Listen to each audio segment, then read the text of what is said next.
You know, we make hundreds of choices every single day, but have you ever stopped to think about the economic engine that's driving all that variety? From your morning coffee to the shows you stream at night, there's a hidden structure at play.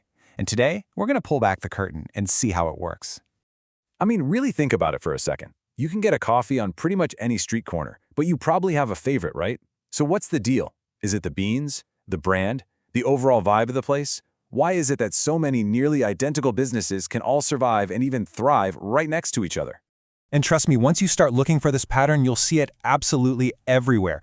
We're talking restaurants, clothing brands, salons, even online with all the different subscription services and app developers. This economic model is basically the backbone of our modern consumer world. Now, this isn't a monopoly, obviously, because no single company has total control. And it's also not what economists call perfect competition, where everybody is selling the exact same thing. Nope, it's this fascinating, messy, and really important middle ground. So what do we call this in-between market? Well, let's get right to it and put a name to the face. It's called monopolistic competition. And honestly, the name says it all. It's a blend, a mashup. The competition part is easy. That comes from having lots and lots of different companies. The monopolistic part, though, well, that's the secret sauce. Each company has a tiny little monopoly over its own unique version of the product. Okay, let's break this down into 4 key traits. First up, you've got many sellers, so no one company can really dominate the whole market. Second, and this is the big one, you have differentiated products. Think Nike versus Adidas. They both sell athletic shoes, but you'd never say they're identical. Third, because of that difference, each firm has some market power. They have a little wiggle room on what price to charge, but, and this is number 4, there's free entry and exit. If one company's making a ton of money, you can bet others are going to jump in to get a piece of that pie. All right, so that's the structure of the market. Now let's switch gears and look at it from inside a company. If you're running one of these businesses, what's your playbook? How do you compete and actually turn a profit? The whole game is about creating a unique identity. It's not just about what the product does, it's about how it makes you feel. This is where branding and marketing become these incredibly powerful economic forces, turning casual customers into loyal, die-hard fans. For any company in this kind of market, it's really a tale of 2 timelines. In the short run, if you launch a hit product, that viral video game or that must-have pair of sneakers, you can make some seriously good money. But that success acts like a giant flashing beacon for your competitors. In the long run, they're going to show up, and those huge profits start to get competed away. And you can see that whole journey right here. It starts with a firm entering the market and just striking gold. But that success is like a magnet. It attracts rivals who want in on the action. As more and more competition shows up, the original company's slice of the pie gets smaller and smaller. And eventually, everything settles down to what economists call a normal profit, which is basically just enough to keep the business running. It's this constant cycle of innovation, success, and then imitation. So this brings us to a really important question. As consumers, we get all this amazing choice and variety. I mean, it's great. But is there a hidden cost? Is there a trade-off for having, say, 10 different brands of fancy ice cream to choose from at the store? Let's just compare things side by side.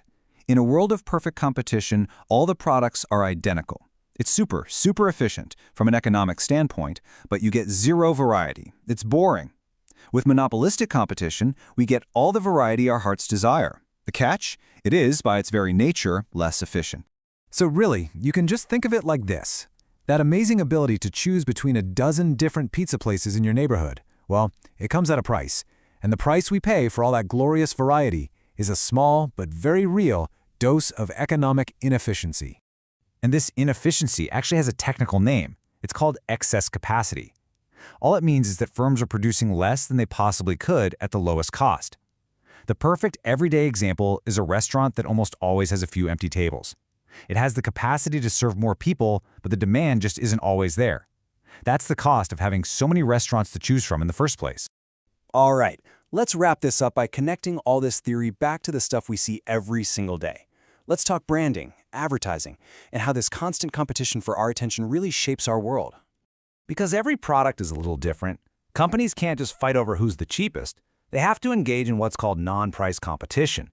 They're trying to win your business based on things like better quality, a cooler design, amazing customer service, or maybe just having a more convenient location or a great loyalty program. And of course, there's advertising. You have to think of advertising as having 2 faces here. On the one hand, it can be really helpful. right? It tells us about new products, it informs us about prices and sales. But on the other hand, let's be real, its main job is to create a perception, to build a brand image that makes one product feel way more special and desirable than its very similar competitors. And this is more true today than ever before. The digital economy is basically monopolistic competition on steroids. You've got endless app developers, content creators, and online services, all making slightly different things and using branding and user experience to fight tooth and nail for your clicks and your subscription money. So I'll just leave you with this final thought. The next time you reach for your favorite brand, whether it's coffee, clothes, whatever, just ask yourself, what am I really paying for here? Am I just paying for the product itself, or am I also paying a small premium for the simple luxury of getting to make that choice in the first place? Definitely something to think about.